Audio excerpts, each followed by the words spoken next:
भारत के सहकारी आंदोलन के इतिहास में 6 जुलाई 2021 का दिन सोने के अक्षरों से लिखा जाना चाहिए। इस दिन भारत सरकार ने सहकारिता मंत्रालय की स्थापना करने का निर्णय लिया था। साथ ही देश के पहले सहकारिता मंत्री का अतिरिक्त दायित्व देश के गृह मंत्री श्री अमित शाह जी को दिया गया, जिनमें देश के करोड़ों लोग लौह पुरुष सरदार पटेल की छवि देखते हैं। जहां न पहुंचे रवि वहां पहुंचे कवि की तर्ज पर हमारे लोकप्रिय आदरणीय प्रधानमंत्री श्री नरेंद्र मोदी जी अर्थव्यवस्था के हर क्षेत्र पर अपनी पैनी निगाह रखते हैं। इसलिए जब उन्होंने सहकारिता क्षेत्र को सुधारने का निर्णय लिया तो सहकारिता मंत्रालय बनाकर उसका पहला मंत्री अत्यंत सक्षम मंत्री श्री अमित शाह जी को बनाया।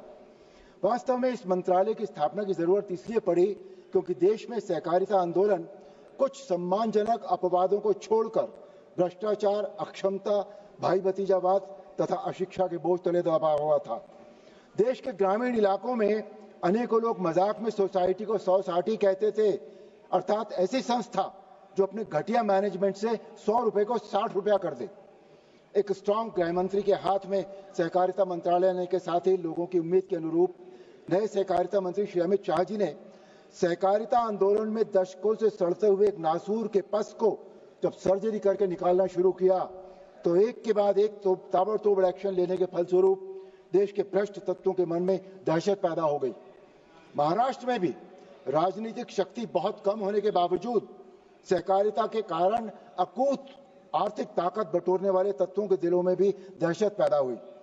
एक समय उत्तर प्रदेश में भी सहकारिता आंदोलन एक आदरणीय पहलवान मुख्यमंत्री के पहलवान भाई के चंगुल में फंसा हुआ करा रहा था, जिसने अपनी पहलवानी के दाव पेचों से सहकारिता आंदोलन को चारों खाने चित्त कर दिया था। ये मंत्री जी अधिकारियों की मीटिंग में खुलेआम आटे में नमक के बराबर भ्रष्टाचार की पैरवी करके कोऑपरेटिव सेक्टर को बर्बाद करने में अपना योगदान दे रहे थे। आदरणीय श्री अमित शाह जी के नेतृत्व में सहकार से समृद्धि का मूल मंत्र वास्तव में अंत्योदय, आदरणीय प्रधानमंत्री जी का सबका साथ सबका विकास तथा फार्मर प्रोड्यूसर्स ऑर्गेनाइजेशन इत्यादि सभी विचारों का समावेश है। केंद्र सरकार ने 8 लाख से अधिक सहकारी संस्थाओं की क्षमता का अधिकतम उपयोग करने के लिए बजट जो 2013-14 में 122 करोड़ था उसे बढ़ाकर 1183 करोड़ कर दिया। इससे सहकारिता आंदोलन में जान पड़ गई। पुरानी सरकार द्वारा सहकारिता की उपेक्षा के कारण महाराष्ट्र में 101 चीनी मिलें बंद हो गई थीं। आदरणीय अमित शाह जी ने जल्दी ही पहचान लिया कि किसानों को समृद्ध बनाने तथा कृषि विकास में सहकारी क्षेत्र की बढ़ती भूमिका को देखते हुए इस क्षेत्र में तकनीकी रूप से दक्ष, स्किल्ड, प्रोफेशनल तथा प्रशिक्षित युवाओं की बड़ी संख्या में जरूरत पड़ेगी।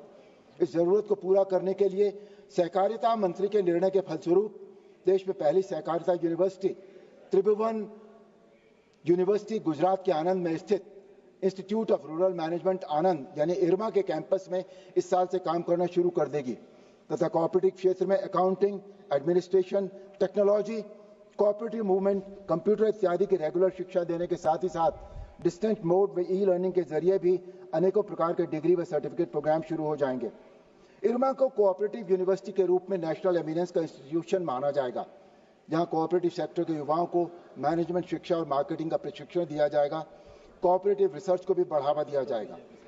कोऑपरेटिव सेक्टर भारत की सोशियो इकोनॉमिक फैब्रिक में एक बहुत महत्वपूर्ण रोल निभाता है। सहकारी क्षेत्र में महिलाओं की भागीदारी 60% से ज्यादा है।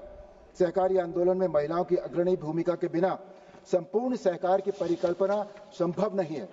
सबका साथ, सबका विकास, सबका विश्वास और सबका प्रयास, ये सहकारिता की रीढ़ के रूप में मोदी सरकार ने हाशिए पर पड़े समुदायों, विशेषकर अनुसूचित जातियों और अन्य पिछड़े वर्गों को सहकारी क्षेत्र में शामिल करने में महत्वपूर्ण प्रगति की है। अब बहुराज्यीय सहकारी समितियों यानी एमएससी के लिए अनुसूचित जाति या अनुसूचित जनजाति समुदाय से कम एक निर्देशक रखना अनिवार्य है। वर्तमान में कोऑपरेटिव क्षेत्र में ट्रेनिंग का कोई संगठित रूप नहीं है तथा इसमें एक रूपता की कमी है।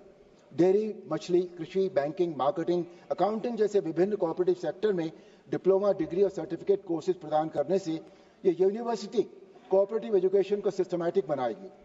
कोऑपरेटिव यूनिवर्सिटी बनने से इस यूनिवर्सिटी को इंटरनेशनल कोऑपरेटिव ऑर्गेनाइजेशंस के साथ कोऑपरेशन करना आसान होगा और पूरे विश्व की कोऑपरेटिव सेक्टर में जो भी बेस्ट प्रैक्टिसेस हैं उनका भारत में भी आगमन होगा। अभी भारत में खेती न्यूनतम समर्थन मूल्य यानी एमएसपी से प्रेरित होती है। इस यूनिवर्सिटी से निकले हुए ग्रेजुएट कोऑपरेटिव आधार पर बिक्री का मॉडल विकसित करेंगे। किसान अभी केवल उपज के उत्पादन की जानकारी रखता है। इस यूनिवर्सिटी से जब प्रशिक्षित विद्यार्थी निकलेंगे तो वो किसानों को अपने उपज की बिक्री के लिए भी प्रशिक्षित करेगा। देश में विशेषज्ञता की आवश्यकता की पूर्ति करने के लिए सरकार ने गति शक्ति यूनिवर्सिटी, राष्ट्रीय रक्षा यूनिवर्सिटी, सिंधु केंद्रीय university, rail university, sports university जैसी अनेकों यूनिवर्सिटी पहले भी स्टैब्लिश की हैं।